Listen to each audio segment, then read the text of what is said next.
देखिए, ये जो संत महात्मा धर्माचार्य अपने धर्म को बचाने का प्रयास कर रहे हैं, ये प्रयास साधारण नहीं है। और धर्माचार्यों का यही कार्य है कि अपने धर्म को बचाएं, ठीक, अपनी संस्कृति को बचाएं।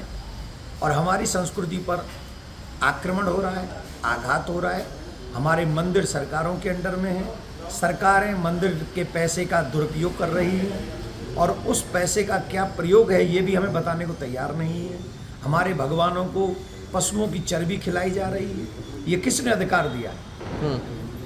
एक को आप गोद में बिठाल के रखते हो, दूसरे को आप जो है घर के बाहर निकाल के रखते हो। दूसरे के अधिकार, हिंदुओं के अधिकारों का सबसे ज़्यादा दमन इस देश में हो रहा है। हमारी तो पूजा पद्धति सुरक्षित नहीं है, वैदिक परंपराएं सुरक्षित नहीं इस देश में। तभी तो भगवान के साथ ऐसा दुर्व्यवहार और हम सब के साथ में प्रसाद के तौर पे हमारा धर्म भ्रष्ट किया गया। तो इसलिए सनातन बोर्ड का होना जरूरी है। जो 16 नवंबर को धर्म संसद हुई है दिल्ली में, उसके बाद जो पूरे देश में ये व्यवहार हुआ और जो जनमानस के मन में इच्छा हुई कि हमें सनातन बोर्ड चाहिए, वो जायज है। और जब तक सनातन बोर्ड मिलेगा नहीं तब तक शांति से बैठेंगे। देश आजाद हुआ है तब से हिंदुओं का दमन हो रहा है। पाकिस्तान देने के बावजूद भी वक्फ बोर्ड कहाँ बनाया भारत में? भारत में क्या जरूरत थी वक्फ बोर्ड? क्या जरूरत थी? किसने बनाया था? किस एंगल से बनाया था? है क्यों बनाया गया था? और पर अगर यहाँ का आपने वक्फ बोर्ड बनाया तो वो पाकिस्तान में क्यों नहीं मांग की आपने सनातन बोर्ड की? वहाँ भी मांग करते, वहाँ से हिंदू छोड़ के नहीं आए थे क्या? वक्फ बोर्ड बनाया, उसके बाद पावर क्या दे दी कि अगर वो इस जगह पे आके पोस्टर चिपका दे ना वक्फ बोर्ड वाले, ये जगह मेरी है, यहाँ पर वो किसी बादशाह का घोड़ा मूत्र विसर्जन कर गया था, ये जगह अब उसकी हो जाएगी। ये पावर किसने दी? पूरे मतलब पाकिस्तान देने के बाद भी हिंदुस्तान को मुस्लिमकरण कराने के लिए आपने वक्फ बोर्ड बनाया, हिंदुओं का दमन करने के लिए बनाया। देखिए, अगर देश सुरक्षित करना चाहते हैं तो हिंदू राष्ट्र घोषित करना ही चाहिए।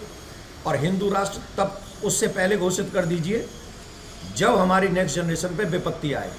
और आज तो ये संभावना है भी कि हम लोग हिंदू राष्ट्र घोषित कर लें। आने वाले समय में ये संभावना भी खत्म हो जाएंगी। मैं उनके बयान पे कोई टिप्पणी नहीं करूंगा, पर हिंदू मुस्लिम तो उस समय हो गया था जिस समय देश आज़ाद हुआ था। उन्होंने मुस्लिम के नाम पे कंट्री मांग ली थी, देश मांग लिया था, उस समय हो गया था। प्लस आज़ादी के बाद से ही हम लोग राम मंदिर, कृष्ण भूमि, मथुरा, काशी विश्वनाथ, इसकी लड़ाई लड़ रहे हैं। और आज भी हिंदू मुस्लिम अगर न करें तो हमारी बहन बेटियों को 36 टुकड़े हो रहे हैं। आज भी मंदिर 1500 साल पुराने मंदिर को वक्फ बोर्ड कहता है हमारा है। हिंदुओं के गांव में जहाँ एक मुस्लिम नहीं है वहाँ कहते पूरा गांव हमारा है। एक गांव में पूरा एक ही मुस्लिम है, बाकी सबके घर में वो चिपका देते हैं, लेकिन एक मुस्लिम के घर में वो वक्फ बोर्ड वाला पोस्टर नहीं चिपकता कि इसको खाली करो। कौन कर रहा है? हिंदू मुस्लिम। हिंदू क्या अपना दमन करा लें, अपने परिवार लुटा लें, अपनी बहन बेटियों को मरवा लें और बैठे रहे चुपचाप? काहे के बैठे? फिर काहे के हिंदू हैं? हम एक बात जानते हैं, हमारा अधिकार हमको चाहिए। हमारा अधिकार हमें चाहिए, मंदिर मुक्त चाहिए, हमें सनातन बोर्ड चाहिए, हमें मथुरा में कृष्ण भूमि चाहिए, काशी विश्वनाथ चाहिए। हम किसी के घर में नहीं जा रहे हैं मंदिर बनाने। जो हमारे मंदिर तोड़े गए थे उन्हीं मंदिरों को हम कह रहे हैं कि ये मंदिर हमें चाहिए। अगर मुस्लिम भाईचारा निभाना चाहते हैं तो जहाँ जहाँ हैं हमारे स्थान वो उनको दे दें, हमें प्यार से दे दें। हम कहाँ तोड़ रहे हैं? हम तो कोर्ट से मांग रहे हैं भैया। न्याय चाहिए तो कोर्ट से ही तो मांगेंगे, और कहाँ जाएंगे? नहीं, जनसंख्या नियंत्रण कानून को लाना चाहिए ना। सिर्फ सरकार में बैठना ही हमारा काम नहीं है ना। सरकार में हमारे देश सुरक्षित रहे ऐसा व्यवहार करना चाहिए। चीन ने भी ये काम किया है जनसंख्या नियंत्रण कानून का, और चीन में सब मानते हैं, चाहे हिंदू मुस्लिम चीन क्रिश्चियन कोई भी रहते हो, सब उस कानून को मानते हैं। तो हिंदुस्तान में क्यों नहीं मानेंगे? जनसंख्या नियंत्रण कानून देश में आना चाहिए और सबके हम दो हमारे दो, और जब तक ना हो सबके दो तब तक हिंदू भी मत करो दो, हिंदू भी करो 4-4, 5-5, जैसे अच्छा बना रहे, माहौल बना रहे, देश सुरक्षित रहे।